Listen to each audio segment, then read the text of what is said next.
नमस्कार, उत्तराखंड समाचार में आपका स्वागत है। मैं व्याख्या चंदोला। सबसे पहले मुख्य समाचार।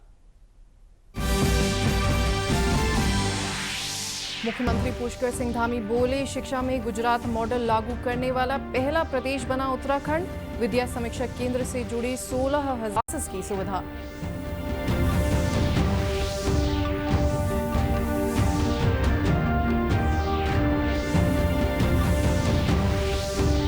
सोलहवें वित्त आयोग की टीम पहुंची नैनीताल। किसानों और ग्रामीणों से लिए सुझाव, स्थानीय निकाय प्रतिनिधियों से किया विचार विमर्श।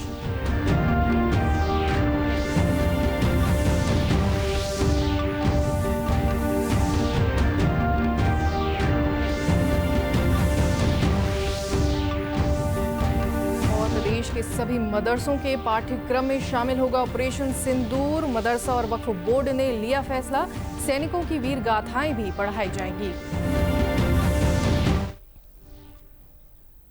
अब समाचार विस्तार से। मुख्यमंत्री पुष्कर सिंह धामी ने कहा कि देश के सांस्कृतिक मूल्यों और राष्ट्रवाद की भावना को पुनर्स्थापित करने में सरस्वती शिशु मंदिर अहम भूमिका अदा कर रहा है। मुख्यमंत्री देहरादून के मांडूवाला में सरस्वती शिशु मंदिर के छात्रावास के शिलान्यास के अवसर पर छात्रों को संबोधित कर रहे थे।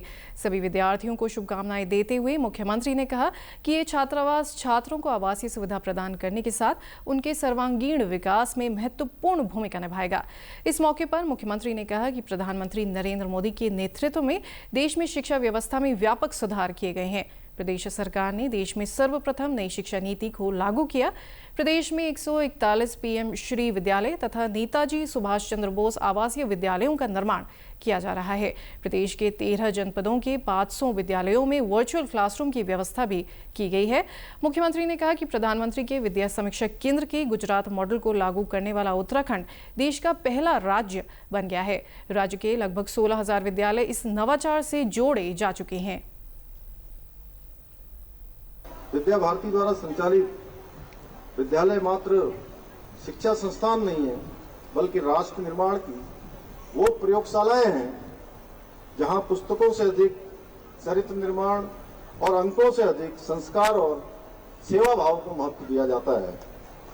देवभूमि उत्तराखंड में भी वर्तमान में विद्या भारती द्वारा 500 से अधिक विद्यालय संचालित किए जा रहे हैं, जिसमें 1 लाख से अधिक विद्यार्थी शिक्षा ग्रहण कर रहे हैं। मित्रों, ये युग केवल तकनीकी का नहीं बल्कि आत्मबोध का भी युग है। अब हमें केवल अपने अतीत की गौरव गाथाओं का स्मरण नहीं करना है, बल्कि उन्हें अपने कर्मों में और विचारों में उतारना है, जीवन में उतारना है। आज आवश्यकता है कि हम अपने ऋषियों की दृष्टि, अपने वीरों की तपस्या और अपनी संस्कृति के आत्मा को लेकर आगे बढ़े, क्योंकि जब राष्ट्र अपने अतीत से शक्ति लेता है तभी वह भविष्य की ऊंचाइयों को छू पाता है। 16वें वित्त आयोग की टीम 2 दिन के लिए नैनीताल पहुंची है। इस दौरान टीम ने किसानों से लेकर उद्यमियों के साथ बैठक की। वित्त आयोग की टीम ने आज नैनीताल के चांफी आलचौना के ग्रामीण इलाकों में किसानों से बातचीत की। इस दौरान वित्त आयोग की टीम ने किसानों से खेती और बागवानी की जानकारी भी ली। इस दौरान किसान आनंदमणि भट्ट ने जंगली जानवरों और मंडी समेत अन्य तरह की समस्याओं को बताया, साथ ही सुझाव दिए कि कैसे इनको दूर किया जा सकता है। आज 16 वित्त आयोग की टीम जो हमारे ग्राम सभा अलचौना में पहुंची, इससे जो है हमारे किसान सभी उत्साहित हैं। विभिन्न प्रकार की जो है समस्याएं हर किसान भाई ने अपनी रखी है, तो उसमें भी मुझे जो है फेंसिंग और जो सोलर लाइट के बारे में कहने का मौका मिला, क्योंकि ये चीजें ऐसी हैं, अगर फेंसिंग और सोलर लाइट हर किसान के खेत तक, घर तक पहुंच जाएगी तो जंगली जानवरों से हम निजात पाएंगे और उससे काफी हद तक जो है पहाड़ पर जो पलायन हो रहा है, क्योंकि किसान पूरी मेहनत करता है और उसकी मेहनत को मिनटों में जो है जंगली जानवर चौपट कर देते हैं। वहीं इस दौरान ब्लॉक प्रमुख भीमताल हरीश बिष्ट ने बंधा हुआ फंड और स्वतंत्र फंड में भी बदलाव करने के साथ 16वें वित्त में आपदा होटल और व्यू पॉइंट की स्थापना के लिए बजट देने की मांग की है। 16वें वित्त की टीम यहाँ पर आई है और मैं समझता हूँ कि जो ये यहाँ से जो भी यहाँ पर से उनको सुझाव मिले हैं, जो भी गाइडलाइन मिली है, उसको सरकार तक देंगे और सरकार उन योजनाओं पर काम करेगी। और निश्चित रूप से पहाड़ में जो 16 वित्त में परेशानी है, जिस प्रकार से हमारा टाइट फंड अनटाइट फंड का है, हमारा 60% टाइट फंड पे खर्च हो जाता है, जिसमें 30% पानी पे, जबकि पानी पे जल जीवन मिशन पे सारा काम हो चुका है। ऐसे में क्या है, पंचायतों के लिए बड़ी दुविधा रहती है कि वो बाकी पैसे को कहाँ खर्च करें। तो मेरा एक सुझाव था कि आप कम से कम टाइट फंड को 10% कर दिया जाए और अनटाइट को 90% कर दिया जाए, नंबर एक। दूसरा, ये पर्यटन स्थल है।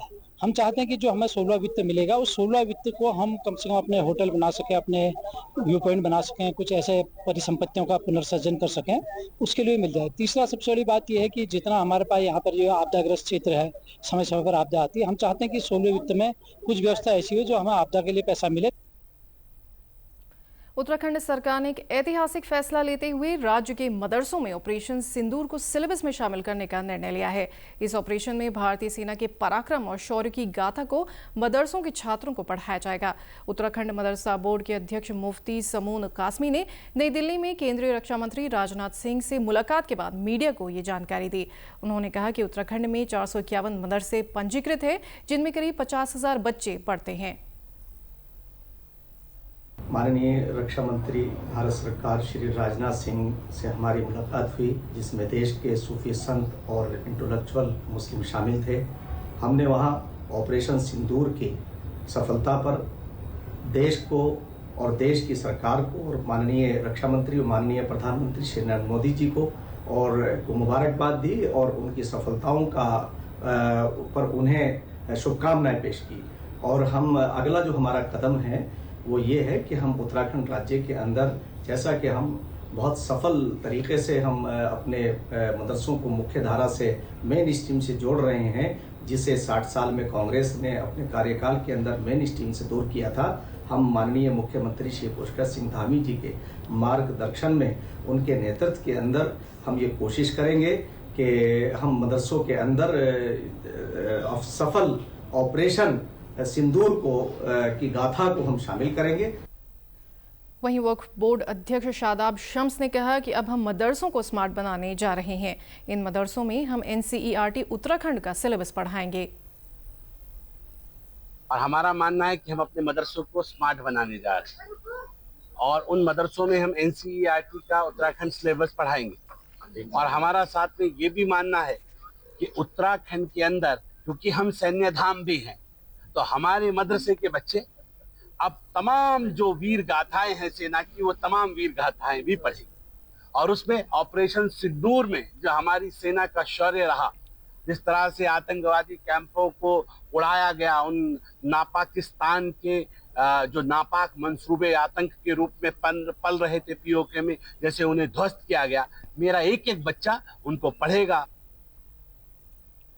आज विश्व मधुमक्खी दिवस के अवसर पर राजभवन देहरादून में एक विशेष कार्यक्रम का आयोजन किया गया। कार्यक्रम में राज्य के विभिन्न जिलों से आए मौन पालकों ने अपने उत्पादों की प्रदर्शनी लगाई और अपने अनुभव साझा किए। इस अवसर पर राज्यपाल गुरमीत सिंह ने भी प्रतिभाग किया और मौन पालकों को सम्मानित कर उन्हें प्रोत्साहित किया।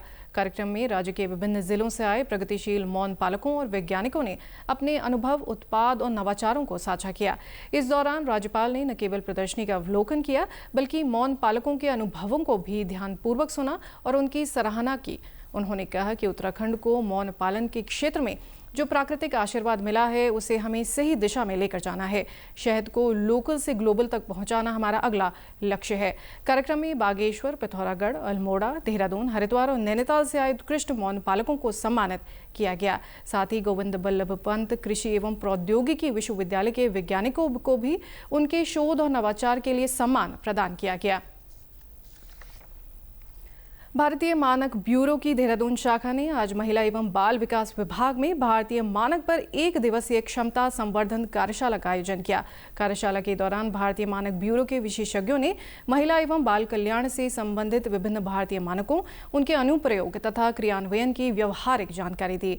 मानक ब्यूरो के वैज्ञानिक सौरभ तिवारी ने बताया कि कार्यशाला में आंगनबाड़ी केंद्रों में बच्चों को भोजन और महिलाओं को सैनिटरी नैपकिन के मानकों संबंधी जानकारी भी दी गई। लोग जानते हैं कि भारतीय मानक ब्यूरो, जो कि राष्ट्रीय मानकीकरण निकाय है, नेशनल स्टैंडर्ड्स बॉडी, तो वो स्टैंडर्ड्स बनाने के साथ साथ एक उसका उत्तरदायित्व ये भी है कि स्टैंडर्ड का प्रमोशन भी करें, मानक संवर्धन भी करें।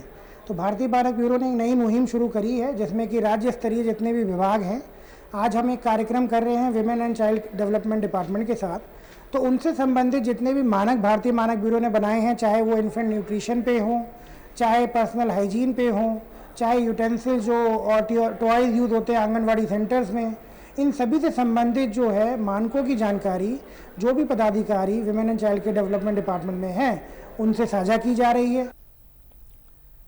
इसी के साथ अभी तक के समाचार समाप्त हुए। दूरदर्शन समाचारों से जुड़े रहें। मिलते हैं फिर शाम 6:30 बजे के बुलेटिन में। नमस्कार।